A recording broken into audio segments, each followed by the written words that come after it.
The flight was supposed to be uneventful. Jessica boarded with a sense of relief, eager to escape the dreary weather of Chicago for the sunlit shores of Mexico.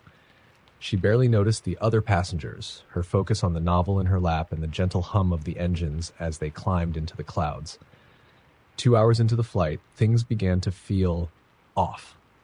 Jessica first noticed the air cold, damp, and heavy, unlike the usual sterile chill of airplane air conditioning. She pulled her jacket tighter, glancing around to see if anyone else seemed to notice. A man across the aisle looked pale, his eyes darting nervously toward the cabin crew. Jessica offered him a polite smile, but he quickly turned away. The lights flickered once, twice, and then stayed dim. A faint, sour odor seeped into the cabin like decayed fruit mixed with mildew. Passengers murmured, some turning on their reading lights. The cabin crew exchanged glances but said nothing. When the first scream came, it sounded distant, almost muffled. Jessica whipped her head around, searching for the source, but everyone remained seated. The scream came again, louder, this time from the rear of the plane. A flight attendant hurried down the aisle, her face tight with barely concealed fear. Jessica strained to see what was happening, but the darkened cabin obscured her view. A sharp metallic tang filled the air, stinging her nostrils. More screams erupted, chaotic and overlapping, each one closer than the last. A child began to cry, the sound piercing and raw. Suddenly, the plane jolted violently, throwing Jessica against her seatbelt. Oxygen masks dropped from the ceiling like limp marionettes. The captain's voice crackled over the intercom, trembling and distorted. "Passengers, please remain seated. We're experiencing..." The announcement cut off abruptly. In its place came a low, guttural growl resonating through the speakers and rattling Jessica's bones. She clutched the armrests, her knuckles white, as the growl morphed into a series of whispers, unintelligible but undeniably malevolent. A man 2 rows ahead unbuckled his seatbelt and stood, his movements jerky and unnatural. His head lolled to the side as if his neck couldn't support its weight. He turned slowly, his eyes milky white and unblinking, fixed on Jessica. She froze as he opened his mouth, impossibly wide, revealing teeth far sharper than humanly possible. Before anyone could react, he lunged at the woman next to him, sinking his teeth into her neck. Blood sprayed across the cabin, eliciting shrieks of terror. Chaos erupted as passengers scrambled to unbuckle their seatbelts and flee, but there was nowhere to go. Jessica ducked as a bloodied hand clawed at her from the aisle. She reached for her seatbelt buckle, fumbling with trembling fingers, when the plane pitched violently again. The lights flickered back on, revealing a scene of carnage. Several passengers lay lifeless in their seats, their faces twisted in terror. Others fought frantically against creatures that had once been human, but now moved with an otherworldly ferocity. She managed to unbuckle herself and crawled into the aisle, her heart pounding. A flight attendant, her uniform torn and bloodied, grabbed Jessica's arm. "The cockpit," she gasped. "We have to make it to the cockpit." Jessica nodded, too terrified to speak. Together, they pushed through the chaos, ducking and weaving past flailing limbs and guttural howls. The sour odor was overpowering now, making Jessica gag. She glanced over her shoulder and saw the man with the milky eyes crawling toward her, his mouth dripping with gore. They reached the cockpit door, only to find it locked. The flight attendant banged on it desperately. "Captain, open up!" she screamed. There was no response, only the same guttural growl that had come over the intercom. The flight attendant turned to Jessica, tears streaming down her face. "We're not going to make it," she whispered. Before Jessica could respond, the door burst open and a shadowy figure emerged. It was the captain, or what was left of him. His uniform hung in tatters, his eyes glowing an unnatural red. He grinned, revealing rows of jagged teeth. Jessica screamed as the figure lunged at them. She grabbed a fire extinguisher from the wall and swung it with all her strength, connecting with the captain's head. He staggered, but didn't fall. The flight attendant pushed Jessica aside, sacrificing herself to give Jessica a chance to escape. Jessica ran back down the aisle, tears blurring her vision. The plane shuddered again, the cabin tilting at an unnatural angle. She stumbled, falling into an empty seat. Outside the window, the sky had turned pitch black, devoid of stars or moonlight. The engines roared, but the sound was distorted, as if coming from underwater. The whispers returned, louder and more insistent. Jessica clapped her hands over her ears, but it did little to muffle the sound. She felt a cold hand grip her shoulder and turned to see the man with the milky eyes grinning at her, his face inches from hers. And then everything went silent. Jessica awoke to blinding sunlight and the sound of waves crashing against the shore. She was lying on a pristine beach, the wreckage of the plane scattered around her. There were no other survivors, no bodies, no blood. Just her and the endless expanse of sand and sea. As she sat up, she noticed something carved into the sand beside her. A single word, written in jagged, uneven letters. Story number 2. The bus came late, as usual. Mia checked her phone for the time, 11:47 p.m. The last bus of the night. She wrapped her scarf tighter against the bitter wind and stepped aboard. The driver barely glanced at her, his face hidden under the shadow of a baseball cap. The bus smelled faintly of mildew, and the overhead lights flickered as she made her way to an empty seat near the back. There were only a few other passengers. A middle-aged woman clutching a paper grocery bag, a man in a tattered trench coat staring blankly out the window, and a young couple whispering to each other, their faces pale and drawn. Mia settled into her seat, putting in her earbuds to drown out the eerie silence. The bus rumbled to life, and the city lights blurred as they sped into the night. Mia closed her eyes, letting the music wash over her, but a sudden jolt snapped her awake. The bus had stopped, not at a regular stop, but on a deserted stretch of road. She glanced out the window, confused. There was no station, no houses, just an expanse of dead trees silhouetted against the moonlight. The driver didn't announce a stop. He didn't even move. The passengers exchanged uneasy glances, but no one said a word. Mia hesitated, then leaned forward to tap the shoulder of the young man across the aisle. "Do you know what's going on?" she asked. He turned to her slowly, and Mia's breath caught in her throat. His face was wrong. His skin was gray and stretched too tightly over his skull, his eyes sunken and lifeless. When he opened his mouth to speak, no sound came out, only a low, rasping wheeze.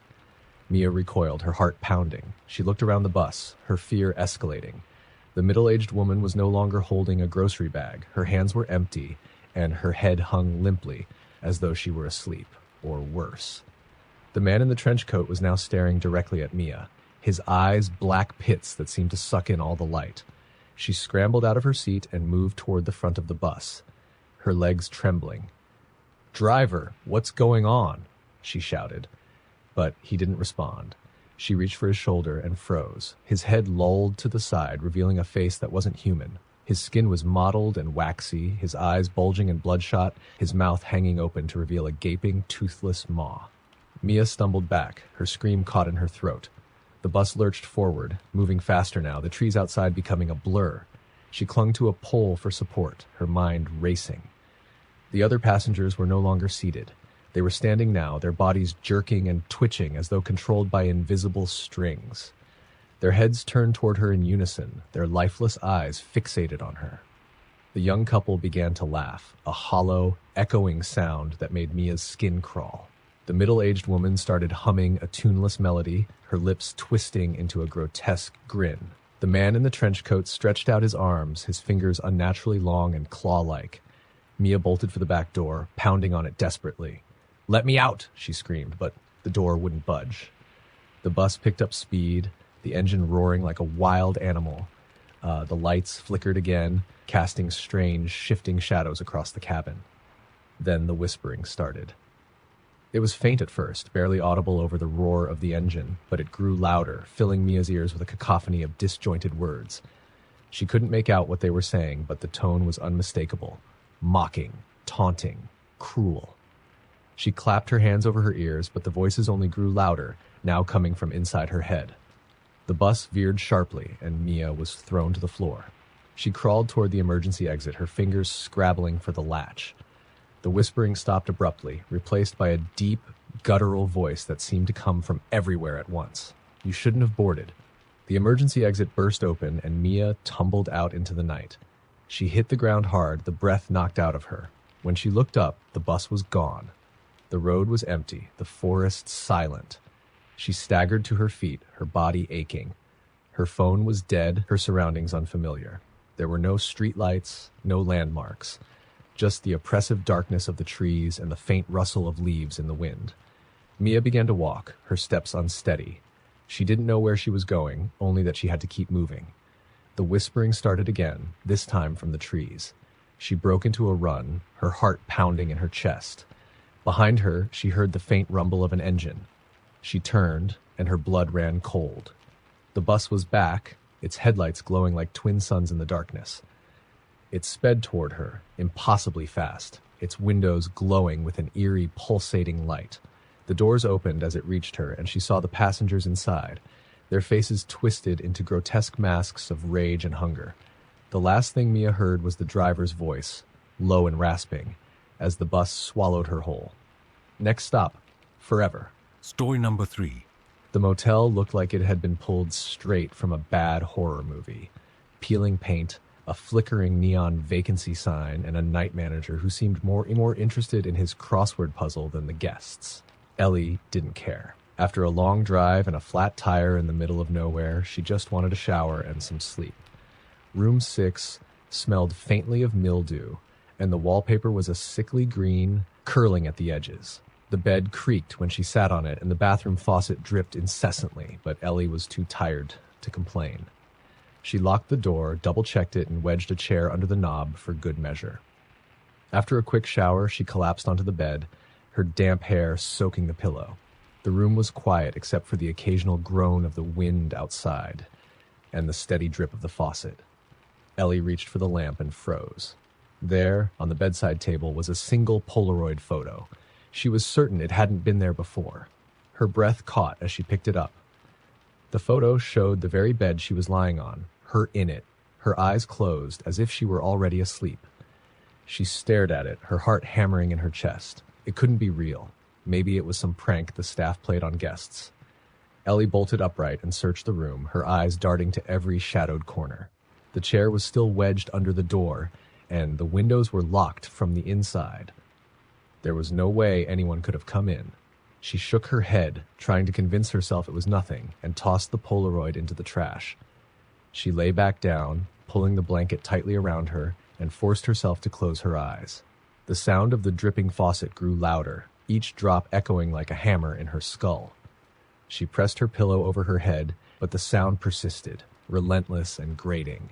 Finally, with a groan of frustration, she got up and stalked into the bathroom to tighten the faucet. As she reached for the knob, she noticed something else. Another Polaroid. It was propped up against the mirror, facing her. Her hand trembled as she picked it up. This one was taken from inside the bathroom. It showed her, standing at the sink, holding the first Polaroid, a look of terror on her face. Her pulse raced, and she whipped around, expecting to find someone there, but the bathroom was empty. Ellie backed into the bedroom, clutching the photo. Her mind raced, searching for a rational explanation. Maybe there were hidden cameras. Maybe this was some sick joke. She grabbed her phone to call the front desk, but there was no signal. The Wi-Fi, which had worked earlier, was now gone. The neon sign outside cast an eerie red glow through the thin curtains, painting the room in shadows that seemed to twist and writhe. A third Polaroid slid under the door. Ellie's breath hitched as she approached it cautiously. Her fingers shook as she picked it up. This one showed her standing in the middle of the room, staring at the door. The chair was no longer wedged under the knob, though she hadn't moved it. Behind her, barely visible in the corner of the frame, was a figure, a tall, shadowy silhouette with no discernible features. The room felt colder now, the air heavy and suffocating.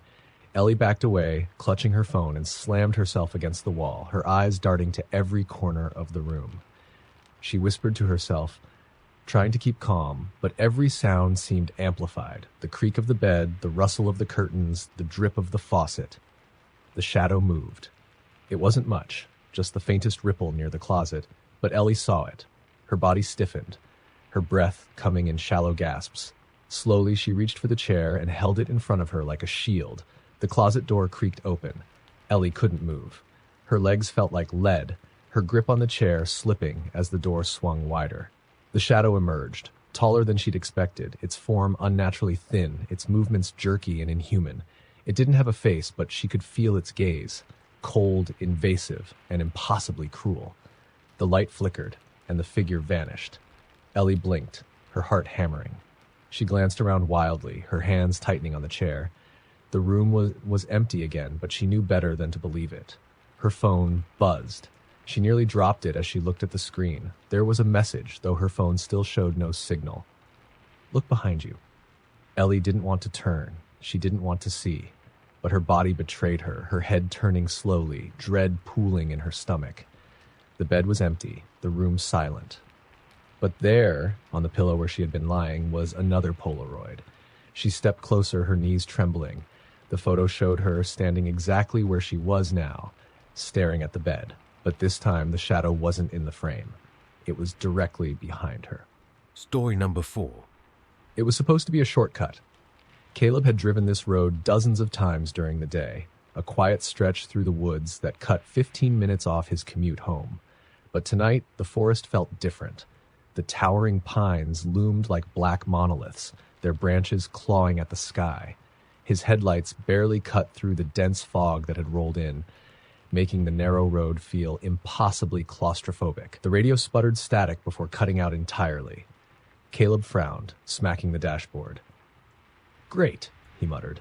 Silence filled the car, broken only by the faint hum of the tires on the cracked asphalt. As he rounded a bend, his heart jolted. A woman stood in the middle of the road, illuminated in the stark beams of his headlights. She wore a tattered white dress, her long black hair matted and hanging over her face. Caleb slammed on the brakes, the car screeching to a stop mere feet from her. She didn't move. "Are you kidding me?" he muttered, gripping the wheel with clammy hands. He honked the horn, the sound blaring into the night. Still, she didn't flinch. Caleb hesitated, debating whether to get out, but something about her felt wrong. His instincts screamed at him to stay inside. The woman tilted her head slowly, unnaturally, as if her neck were on the verge of snapping. Then she began to walk, her bare feet dragging across the pavement, leaving faint streaks of mud, or was it blood, behind her. She passed by his window, close enough for Caleb to see her hands. They were caked with dirt, the fingernails cracked and jagged. He held his breath, his body rigid, as she disappeared into the fog behind him. He exhaled, relief washing over him. "What the hell was that?" he whispered, his voice shaking. He shifted the car into drive and pressed the accelerator valve, eager to put as much distance between him and the woman as possible. The road seemed longer than he remembered. The dense fog swallowed the trees, reducing his visibility to mere feet. The oppressive silence grew heavier, and Caleb's pulse quickened. He glanced in the rearview mirror out of instinct and froze. She was there, sitting in the back seat. Her face was pale, almost translucent, and her eyes were black voids that seemed to pull him in. Her mouth stretched into a grin, impossibly wide, revealing rows of sharp, yellowed teeth. Caleb's stomach churned as the air in the car grew cold, his breath visible in the sudden chill. "Keep driving," she said, her voice a raspy whisper that scraped against his ears. Caleb didn't need to be told twice. He floored the accelerator, the car hurtling down the winding road. The tires screeched as he took the curves too fast, but he didn't care. All he wanted was to get away. The woman began to laugh, a low, guttural sound that built into a shrill cackle. Caleb's hands gripped the wheel so tightly his knuckles turned white. The laugh echoed in his ears, drowning out his racing thoughts. "Faster," she whispered, her voice slithering around him like a noose. The car groaned as it hit 80, then 90. The fog grew thicker, the road disappearing entirely beneath his tires. He felt the pull of gravity as the car skidded, the rear fishtailing wildly. His heart thundered as he fought to keep control. Then, abruptly, the laughter stopped. The silence was deafening. Caleb glanced into the rearview mirror. The back seat was empty. His breath came in ragged gasps as he dared to hope it was over. A figure appeared in the middle of the road. It was her. Caleb screamed, yanking the wheel to avoid hitting her. The car veered off the road, smashing through the underbrush before slamming into a tree. The impact threw him forward, the seatbelt digging into his chest. The world spun, his vision swimming with stars. When he opened his eyes, the car was dark. The headlights had gone out, and the fog pressed against the cracked windshield like a living thing. Caleb groaned, his head pounding, and fumbled for his phone. No signal. A faint tapping sound echoed through the night. He froze, his hand hovering over the door handle. The tapping grew louder, more insistent, coming from the passenger side. Slowly, he turned his head. She was crouched by the window, her face pressed against the glass, her black eyes boring into him. Her grin was wider now, stretching impossibly across her face, splitting her cheeks. Her hands scraped against the window, leaving deep gouges in the glass. "Let me in," she whispered, her voice low and sweet, like a lover's plea. "I just want a ride." Caleb screamed, scrambling to unbuckle his seatbelt. He shoved the door open and stumbled out into the forest, the fog swallowing him whole. He ran blindly, branches whipping at his face, the cold air burning his lungs. The laughter returned, surrounding him, coming from everywhere and nowhere. He tripped and fell, the ground rushing up to meet him.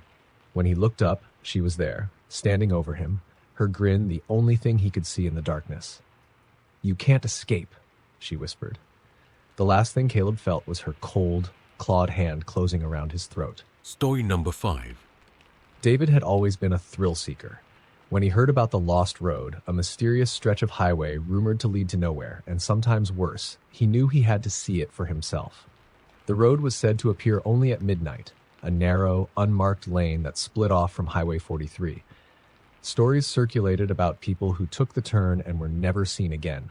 Armed with a flashlight, a fully charged phone, and an overconfidence that often got him into trouble, David set out. He drove in circles for hours, the empty highway stretching endlessly under the moonlight. Just as he was about to give up, he spotted it, a narrow, overgrown path branching off into the trees. His heart raced as he turned onto it. The road was rough, the asphalt cracked and uneven, as though it hadn't been maintained in decades. The trees on either side were dense, with their twisted branches reaching out like skeletal arms. He rolled down the windows, the air growing colder with every mile. At first, it was exciting, the thrill of the unknown, the eerie stillness of the forest.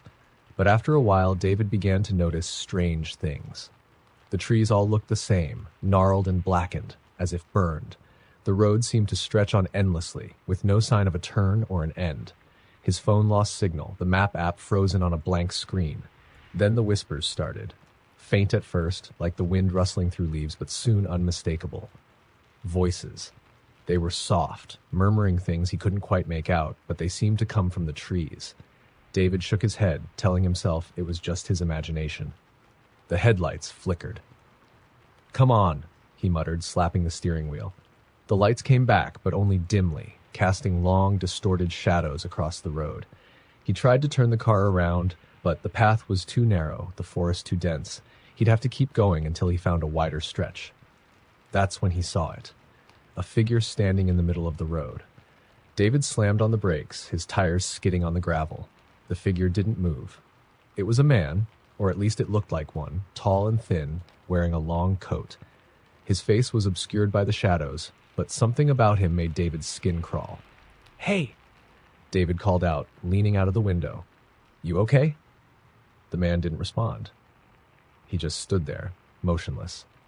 David considered reversing, but when he glanced in the rearview mirror, his stomach dropped. Another figure stood behind the car, identical to the first. Panic set in. David locked the doors and pressed the gas, swerving to avoid the man in the road. His car hurtled forward, the tires kicking up dirt, but the road didn't change. The same burned trees, the same oppressive darkness. His headlights flickered again, and this time they didn't come back on. The car sputtered and died, the engine falling silent. David's hands trembled as he grabbed the flashlight from the glove compartment. He stepped out into the cold night, the beam of light barely piercing the fog that had settled over the road. The whispers grew louder. David turned in every direction, the flashlight trembling in his hand.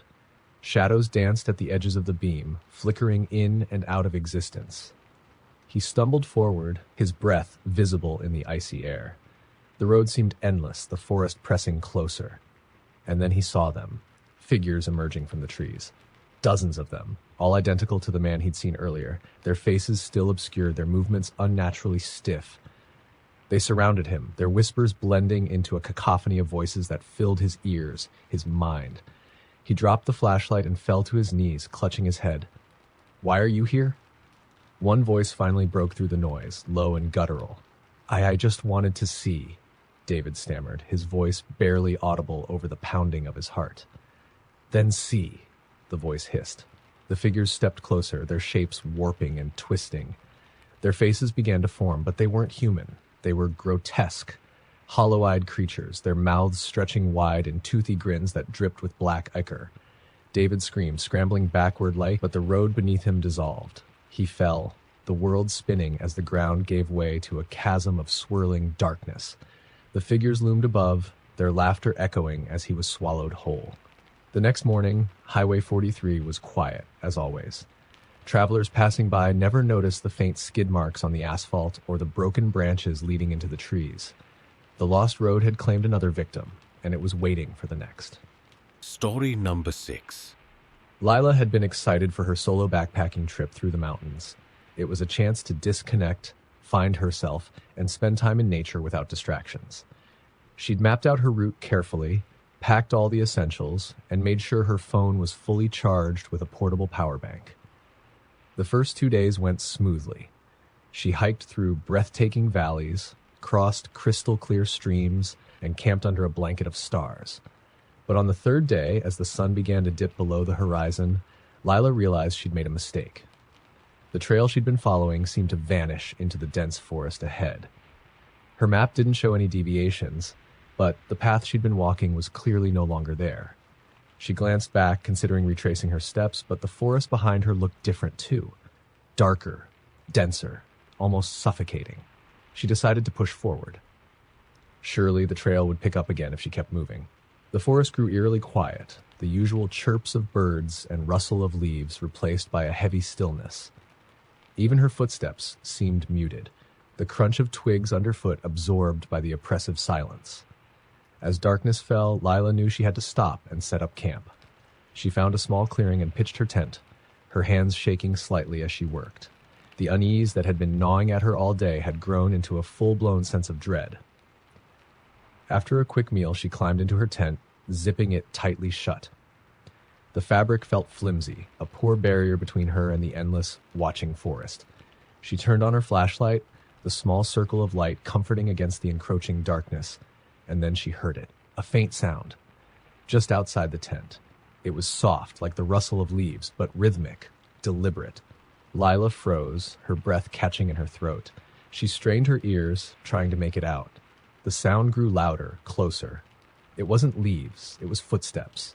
Her heart raced as she fumbled for her knife, clutching it tightly in her shaking hand. The footsteps circled the tent, slow and deliberate, crunching the dry leaves underfoot. She held her breath, willing herself to stay silent. A shadow passed over the tent. "Hello?" she called out, her voice trembling. "Who's there?" No response. The shadow paused, then moved again, circling the tent. Lila's mind raced. It could be a fellow hiker, someone who'd gotten lost like her. But why wouldn't they answer? She worked up her courage and unzipped the tent just a fraction, enough to peer out with her flashlight. The beam of light swept across the clearing. No one was there. The footsteps stopped. Lila's pulse pounded in her ears as she scanned the trees. The forest was empty, the shadows stretching long and deep under the moonlight. She zipped the tent back up, her hands slick with sweat, and pressed her back against the far wall, clutching her knife. Hours passed, or maybe just minutes. Time seemed to warp as she sat in the darkness, waiting for something to happen. The footsteps didn't return, but the silence was worse. It was heavy, pressing in on her, making it hard to breathe. And then the voice came. It was low and raspy, barely more than a whisper, but it was inside the tent. "Lila!" she screamed, slashing wildly with her knife. The blade tore through the fabric, letting in a flood of cold air and moonlight. She scrambled out, panting, her eyes darting around the empty clearing. Her tent was shredded, the inside untouched, but there was no sign of anyone or anything that could have spoken. Desperate and terrified, she grabbed her backpack and started running, her flashlight bouncing wildly. The trees seemed to close in around her, the trail disappearing entirely. Every sound made her jump, the snap of a twig, the rustle of leaves, but when she looked back, nothing was there. Her flashlight flickered, went out. "Lila." The voice was right behind her. She spun, swinging her knife blindly. The air was cold, biting at her exposed skin, and she could feel the weight of something unseen watching her. "Why are you running?" the voice asked, a mocking lilt to its tone. It was closer now, circling her just as the footsteps had. She broke into a sprint, tears streaming down her face, but the forest never ended. The trees stretched on and on, the path beneath her feet unfamiliar and alien. She stumbled and fell, the impact knocking the wind from her lungs. When she looked up, she realized she wasn't alone. Figures stood among the trees, their faces obscured, their forms barely visible in the darkness. They didn't move, but she could feel their eyes on her, cold and unrelenting. "Stay," the voice whispered. The figures stepped closer. Story number 7. Marcus wasn't a believer in the supernatural. When his best friend dared him to spend a night in the abandoned Renshaw Asylum, he laughed it off. Ghosts, curses, haunted places. He thought it was all nonsense, the stuff of overactive imaginations. But a dare was a dare, and Marcus wasn't one to back down. The asylum sat on the edge of town, its crumbling facade cloaked in shadows. Overgrown vines clung to the walls like skeletal fingers, and broken windows stared out like empty eyes. Stories of the place were as old as the town itself, whispers of experiments gone wrong, patients who vanished, and strange sounds that could still be heard at night. Marcus arrived just before midnight, armed with a flashlight, a backpack filled with snacks, and a healthy dose of skepticism. He pushed open the rusted iron gates, the groan of metal on metal echoing unnervingly in the still night. The air was colder inside the asylum grounds, the chill biting through his jacket. He stepped inside the building, his flashlight cutting through the darkness. The air smelled of mildew and rot, and the floor creaked under his weight. Graffiti covered the walls, but it was old, faded, no sign of recent visitors. Marcus figured he'd explore a bit before settling in for the night. The hallways stretched endlessly, each door leading to rooms that felt wrong. Some were padded cells, their linings torn and sagging. Others held rusted bed frames and restraints. His flashlight flickered briefly as he passed a nurse's station, the shadows seeming to ripple along the walls. "Cheap batteries," he muttered to himself, shaking the light. It steadied, and he pressed on. In one of the larger rooms, he found an old wheelchair tipped over on its side. As he bent to inspect it, the sound of faint footsteps echoed from the hallway behind him. He froze, his grip tightening on the flashlight. "Hello?" he called out.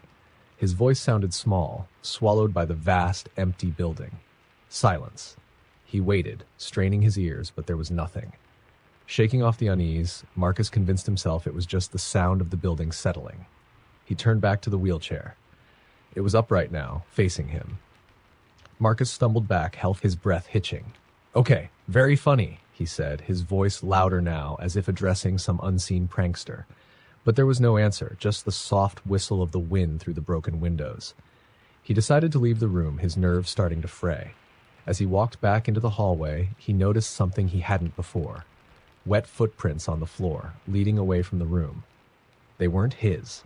They were bare, human feet, and they glistened as if freshly made. A chill ran down his spine. He followed the prints, his curiosity battling his growing fear. The footprints led to a staircase descending into the basement. The air grew colder as he descended, his breath visible in the dim beam of his flashlight. The basement was worse than the floors above, darker, the walls damp and stained. The footprints ended abruptly in front of a metal door. It was slightly ajar, revealing nothing but blackness beyond.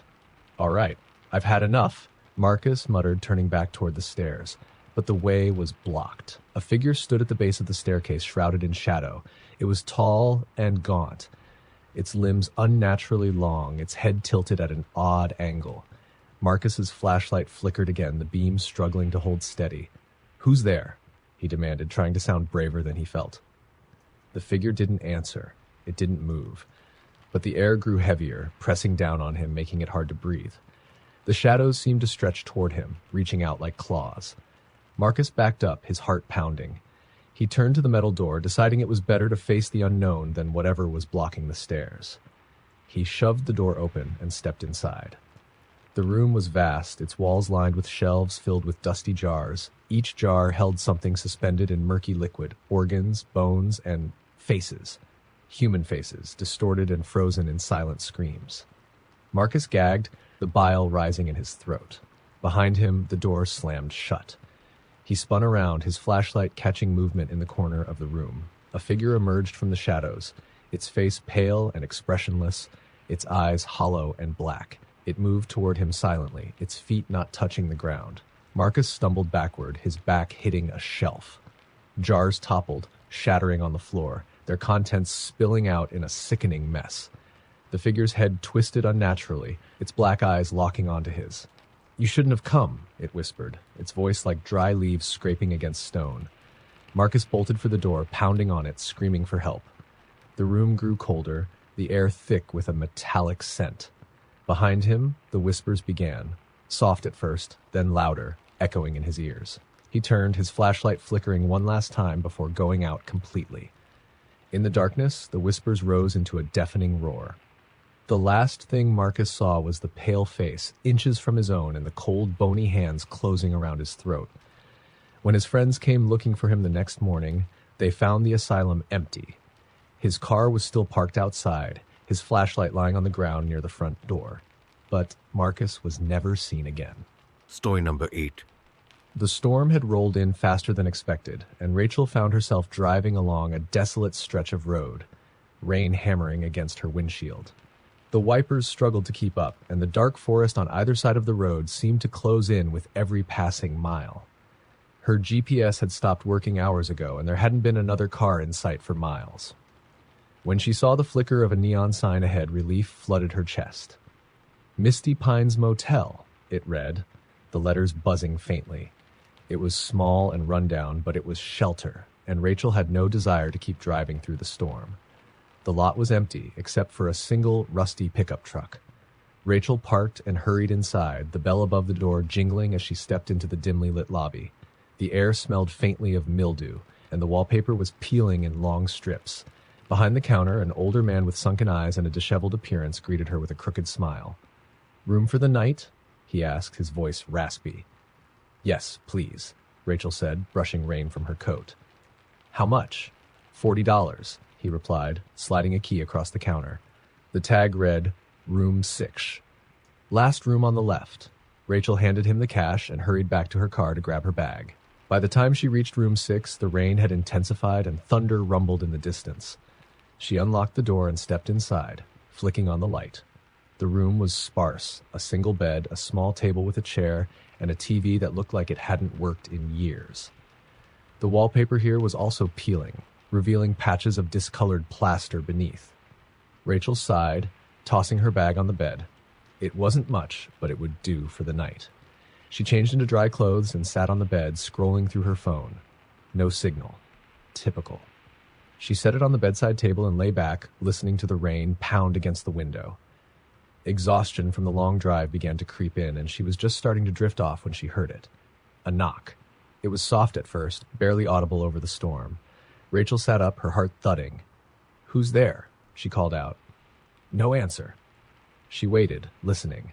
Another knock came, louder this time. Rachel hesitated, then got up and approached the door. Peering through the peephole, she saw nothing but darkness. The knocking stopped.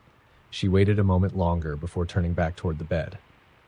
That's when she heard it again, 3 slow, deliberate knocks, but this time they came from the window. Rachel froze. The window was on the 2nd floor. Her breath caught in her throat as she turned slowly, her eyes locking on the rain-streaked glass. For a moment, there was nothing, just the reflection of the dim room. And then she saw it, a pale face pressed against the glass. The eyes were wide and empty, the mouth stretched into an unnatural grin. She screamed, stumbling backward, and the face vanished. Heart racing, she grabbed her phone and flashlight.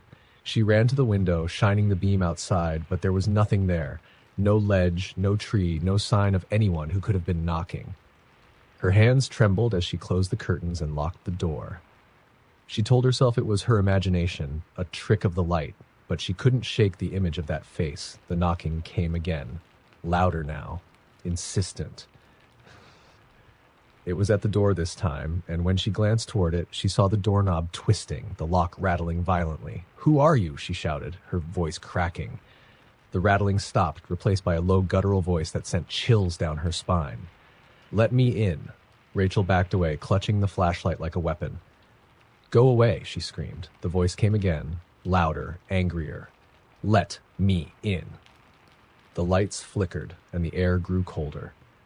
Rachel's breath fogged in front of her as the voice continued, now whispering from every corner of the room. "You shouldn't be here. You shouldn't have come." The walls seemed to close in, the whispers growing louder, overlapping into a deafening roar. The light bulb overhead burst, plunging the room into darkness. Rachel fumbled with her flashlight, the beam swinging wildly as shadows moved unnaturally across the walls. The knocking started again, this time coming from everywhere.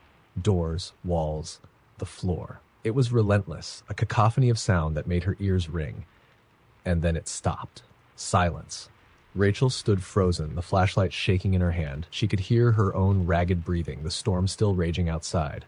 Slowly, she backed toward the door, deciding she had to get out of the room, out of the motel. She reached for the handle, unlocking it with trembling fingers. The door swung open on its own. The hallway was empty, the flickering neon light casting eerie shadows. Rachel stepped out, her footsteps echoing on the worn carpet. She made her way toward the lobby, but when she rounded the corner, the desk was empty. The man was gone. The bell above the front door jingled faintly as she stepped outside into the storm. Her car was still there, the lot empty except for the rusty truck. She climbed into the driver's seat and turned the key. The engine wouldn't start. Come on, she muttered, her voice rising in panic. She glanced in the rearview mirror and froze.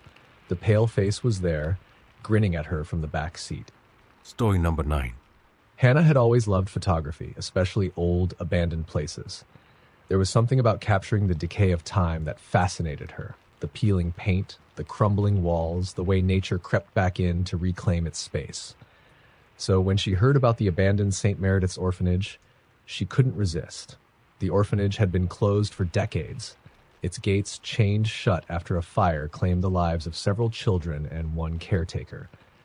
Locals avoided the place, claiming it was cursed, but Hannah dismissed the stories as small-town superstition. She arrived just before sunset, her camera slung around her neck. The iron gate was rusted, the lock easily broken with a pair of bolt cutters she'd brought.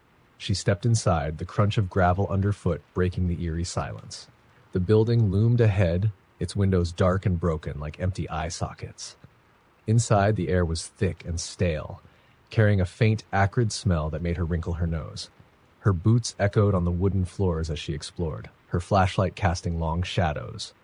The walls were covered in soot and graffiti, but beneath it she could see faint traces of the past. Painted flowers, faded murals, and names carved into the wood by tiny hands. Hannah raised her camera and began to snap pictures, the mechanical click comforting in the silence. She wandered through classrooms with tiny desks, a dining hall with rusted tables, and dormitories filled with rows of iron bed frames. It was hauntingly beautiful, exactly the kind of place she loved to photograph. Then she found the playroom. It was on the second floor, a large space filled with broken toys and overturned furniture. A rocking horse sat in the corner, its paint peeling and its mane missing. A single stuffed bear lay on the floor, its button eyes loose and dangling. Hannah lifted her camera and snapped a photo. When she looked at the preview screen, her breath caught. There was a child in the frame.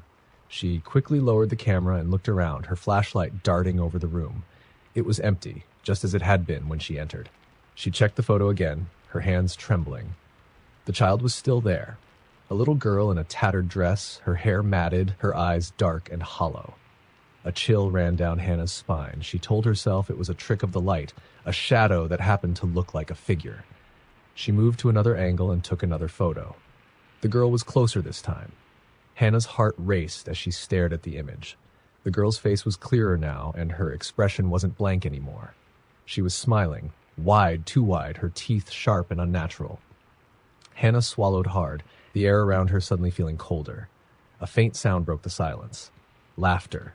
It was high-pitched and childlike, echoing softly through the room. Hannah whipped around, her flashlight shaking. "Hello?" she called out, her voice cracking. The laughter stopped. She stepped backward, her boots crunching on broken glass.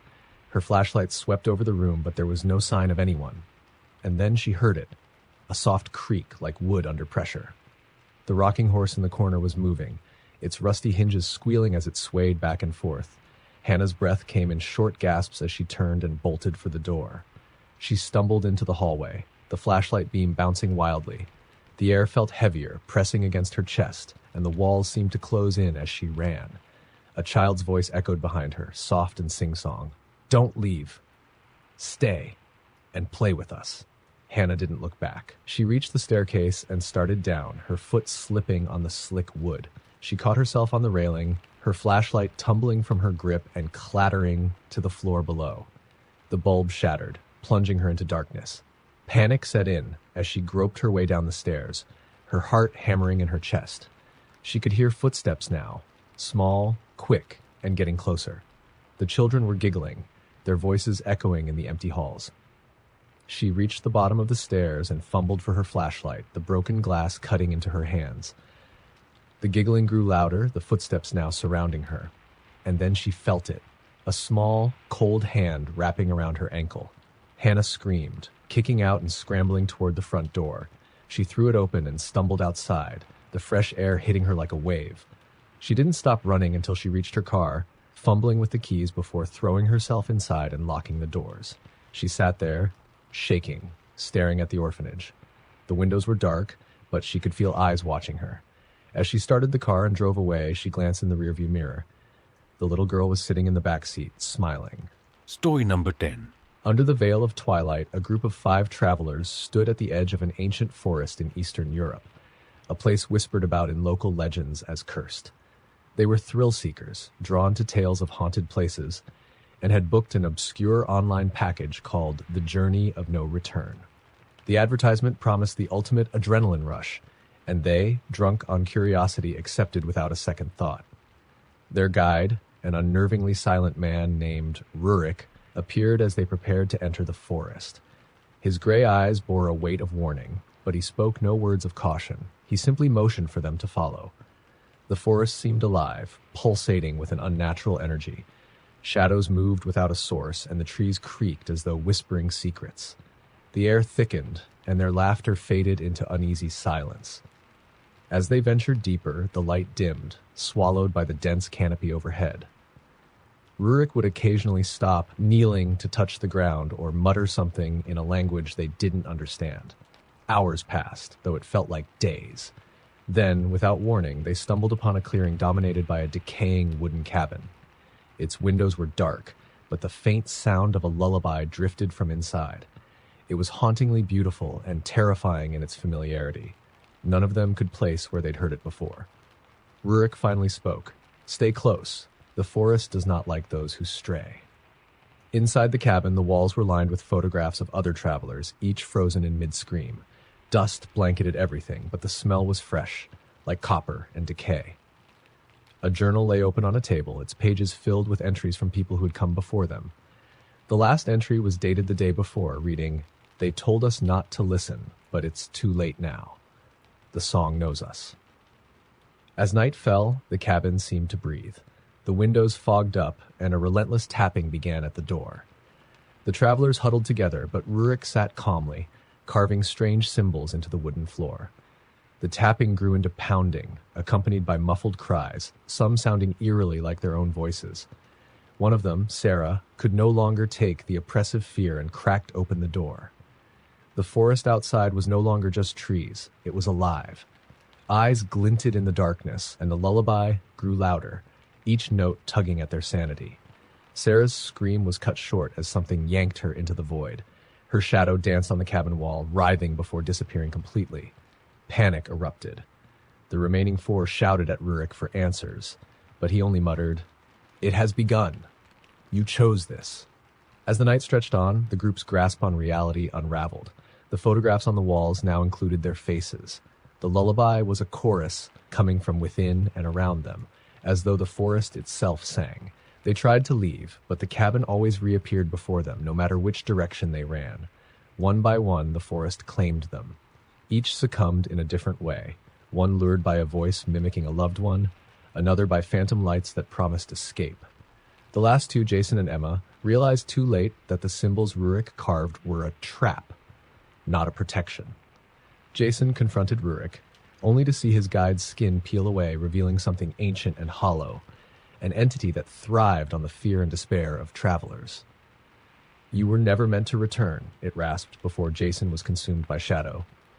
Emma was the last. She stood in the cabin, clutching the journal, her mind fracturing as she read the same words over and over. "The song knows you. It always has." She realized the journey had started long before they stepped into the forest. The song had been in their dreams, their whispers, their silences. When rescue teams ventured into the forest weeks later, they found no trace of the travelers, only the decaying cabin. Inside, the photographs remained, now including 5 new faces, frozen in eternal terror. The guidebook advertising the Journey of No Return disappeared from the internet, only to reappear under a different name in another corner of the world, waiting for its next victims. The forest waits, and the song it never forgets.